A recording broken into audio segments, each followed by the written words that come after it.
落台。如果你咁樣做咗嘅話，其實我哋嘅就算法律點樣滯後都好啦，所有部門咧都會每日會警惕自己。我話我要做好佢，如果唔係，社會就會遊行要我落台㗎咯。咁有啲協調唔到嘅嘢咧，就自自然然就會協調得到。如果你冇一個懲罰嘅機制，哪怕你法律寫得幾好，唔緊要啊，你唔會執行嘅。即係等於我哋而家道路交通法。因為我哋制定嘅時候咧，我哋冇考慮到個現實環境，變咗你執法嘅時候咧，嗱嗰度有個電單車牌喺度咯，你抽唔抽佢牌啊？即係你睇到啦，呢度應該唔泊得電單車噶嘛，但係你知道個市民有佢原因，喂，你都冇地方俾我泊車，你抄我牌唔公道啫。咁然後政府就話啊，既然係咁，我又唔執行啦，因為好似頭先咁啊，法律滯後啊嘛，執行唔到啦。咁唔執行到嘅時候，咁我個個都違法，個個違法變咗你個問責就等於問唔到責。咁我哋又點可以奢求嗰個政府進步咧？係咪？好啊，江岸星都好似有啲睇法喎。我係想講係話頭先嗰個市民講係遊行示威嘅問題，我都好同意阿衛生所講。其實遊行示威係政府或者基本法咧賦予俾我哋市民去表達訴求嘅權利嘅。但係我哋如果其實係將個身抽翻出嚟睇，其實咧遊行咧都只係話係一個民意表達嘅一個方式嚟㗎。其實大家都可以發現，其實我哋如果想一個市民想表達我哋嘅訴求，有好多個方法啦。例如係話寫文章啦，向報紙去投稿啦，或者係而家仲有好多途徑打電話去電台啊等等啦，或者係喺我哋嘅例如好似嘅市民論壇裏面去發表嘅意見啦等等，都好多嘅途徑。但係點解到而家係話要去到遊行示威先至會有人去理到我哋嘅聲音呢？好似以前都係話，可能我哋可能10幾年前我哋資訊未咁發達嘅時候，我哋喺電台講兩句聲，或者係向政府部門遞信嚇，可能人哋已經係發覺到你嘅意見係表達所在。但係逐步發現咗，其實係話呢啲事情做得太多嘅時候呢，我哋真係要去到遊行去表達我哋嘅訴求，先至可能會有人去理解我哋嘅意見咯。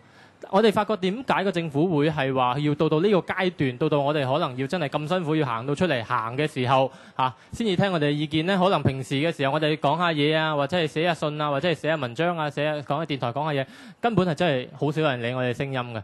所以咧，我希望就係話係第日咧，我哋嘅特區政府裏面，或者係成個去聽取民意嘅架構裏面咧，會有更多唔同嘅形式啦，或者係更多元化咁去接納我哋市民嘅聲音啦，唔係話要等到次次要行到最後一步啦，要去遊行示威啦，先至去聽到我哋嘅聲音，或者係能夠表達出我哋嘅訴求啦。跟住我哋聽聽阿陳生嘅睇法。關於呢個問責嗰個問題咧。咁我哋咧，大家如果記得嘅話咧，我哋啱啱喺呢個回歸嘅時候，特區政府成立嘅時候，呢個澳門電台啊，或者點啊，大家都會聽到有一啲市民咧反映一啲訴求啊，或者係一啲投訴啊，各方面你都如果記得嘅話咧，當時咧好多啲官員咧都好快咁樣去回應。甚至係喺翻個電台嗰度咧，通過嗰個嚟到回應一啲市民嘅一啲問題啊咁樣。咁甚至係我哋嘅先頭講到嗰個行政會，我哋行政會阿唐校長啱啱回咗歸之後嘅時候，有一段時間咧，大家印象中咧都係好快咧有一啲嘅因為點解佢叫發言人咧？係嘛？當時就有個發言人嘅制度，經常就係話有啲民生嘅問題啊，或者係一啲重大嘅事項啊要宣佈啊，或者係通過呢個發言人咧嚟到代表政府啊向市民去表達啦。但係慢慢咧到咗呢咁多年嚟咧，又慢慢呢啲咁嘅現象咧係好少、好稀有咁樣。呢個係反映咗一個咩問題咧？咁樣先頭關於講到遊行嗰樣嘢，其實咧好多嘅時候咧，而家我哋缺乏咩咧？我哋可以睇到，我哋好多啲政府嘅官員，先頭嗰個市民都講得啱啦。遊行係佢哋逼到佢哋要去遊行，但係咧好可能我哋嘅市民就係話喺某個程度上，佢哋唔知道政府嘅政策喺度做緊啲乜嘢。就係講到關於嗰個透明度嘅問題，有好多時我哋嗰啲局級嘅官員，點解我哋見唔到佢哋回應一啲民生嘅問題咧？而好多時都係佢哋上鏡嘅都係講一啲咩嘅問題咧？講一啲咧啱發生咗啦，有啲咩活動啊，然後就喺度講幾句話，而到咗真正涉及到啲民生嘅問題出現咗嘅情況之下，佢可唔可以即時去做一個回應呢？咁我諗同呢個應該係要同嗰個問責去掛鈎。譬如你之後講到去遊行關於呢個房屋嘅問題，其實嗰個官員應該即時去就算嗰啲記者唔揾佢，都要走去揾個記者揾電台嚟到去喂，你俾我講幾句話。亦都表達我哋政府而家喺度做緊啲乜嘢啊？咁呢個市民嘅訴求，佢當然係一個理所當然，佢係有咁嘅權利，係咪先？咁你政府究竟做緊啲乜嘢咧？咁你個政府官員都唔走出嚟，禮拜六啦更加揾唔到人，咁咧更加死啦，咁樣就係咪先？所以咧，我話其中問責一樣嘢咧，就係話點樣去回應到呢個市民嘅嗰個訴求咧，係一個好重要嘅。好，何引生，好似仲有啲嘢要講啊。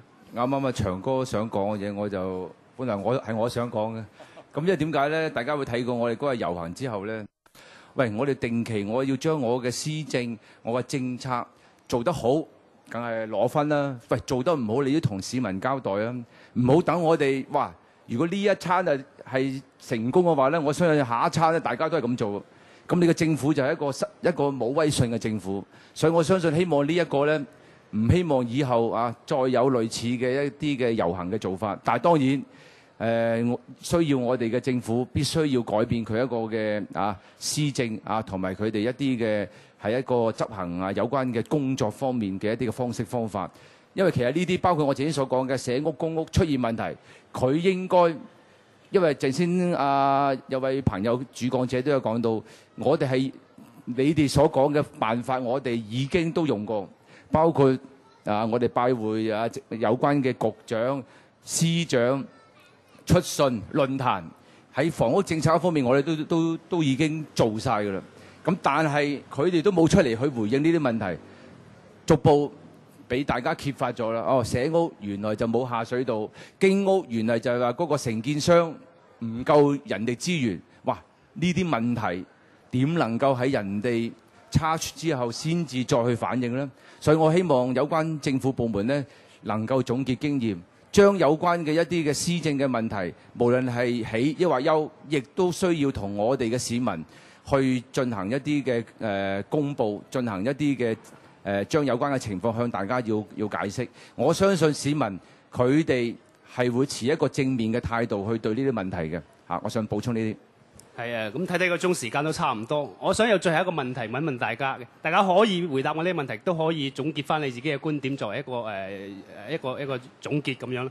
咁其實我哋睇到新一屆嘅管治班子就即將誕生啦，咁我哋嘅特首已經塵埃落定啦。咁我哋市民嘅焦點呢，其實放喺特區政府嘅主要官員任命上邊嘅。咁有坊間傳聞話我哋依家現任嘅主要官員將會大多數獲得留任咁樣啊。咁我哋亦都睇到有司級官員開到聲啦，話留低我都會留噶啦咁樣。咁有個講法就話咧，就算你做得再好，10年已經足夠噶啦。國內都係做10年嘅領導人，咁何況有啲主要官員根本就做得唔好。咁大家從我哋整個團隊嚟睇，對於未來一屆新嘅管治班子，大家有咩要求咧？有咩期望咧？咁睇下大家有冇睇法，或者做翻自己嘅總結。不如由劉教授開始啊。我想大家都知道，全世界政府的官员都实行任期制的，也就是说，在一定的任期内完成任期之后，究竟要不要做，一般都会给一个评价的。如果评价的好，会留下来；如果评价的差，那么我想他就主动的，或者是下一任他就做不下去了。那么这是全世界都是实行任期制的这样的一个办法，我想我们澳门特别行政区也不能例外。那么现在关于这个官员哪是应该留下来，哪是应该这个不让他再做了，我想这个问题社会上讨论很多。我个人的看法是，一个新的政府上台以后，他为了保持这个政府的稳定，或者为了推行他新的一些改革的方案，总是要做一些调整的。也就是说，那么我这里要强调的是，当然我们不能为求新而求新，就是所有的官员，哪怕是做得好的，我们也不让他留下来，坚决让他走。